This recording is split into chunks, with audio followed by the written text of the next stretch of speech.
Meanwhile, President Trump continues to eye Greenland, which would cost the United States $700 billion. Diplomats from Denmark and Greenland are at the White House meeting with the Vice President and Secretary of State. Melanie Zanona tells us more about their visit.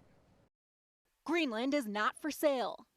That's it from Danish and Greenland officials in their meeting with Vice President Vance and Secretary Rubio. The president has made his view clear, and we have a different position. Ideas that would not respect territorial integrity of the Kingdom of Denmark and the right of self-determination of the Greenlandic people are, of course, totally unacceptable.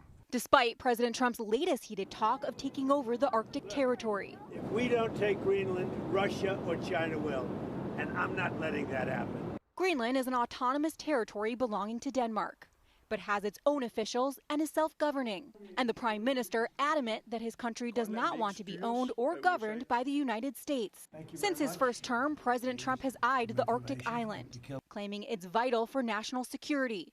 But it's also rich in natural resources and is also crucial for new shipping routes and defense positions. Danish and Greenland officials signaling they're open to a deal to expand the U.S. military footprint on the Arctic island. We have been pushing for quite a while in NATO for a stronger collective role in Greenland together with a number of allies.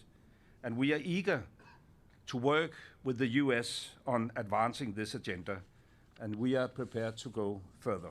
All the talk of a takeover has put Greenlanders and European leaders on edge, but those same leaders vowing to support Greenland and Denmark. It is important that the Greenlanders know, and they know this by the deeds, not only by the words, that we respect the wishes of the Greenlanders and their interests, and that they can count on us. Melanie Zanona, NBC News, Washington. Meanwhile, President Trump is threatening military action to support peaceful protesters in Iran. And now U.S. military members are being urged to leave the base in Qatar. Iran previously targeted this base back in June 2025 when the U.S. struck the country's nuclear facilities. Nearly 10,000 U.S. troops are stationed there.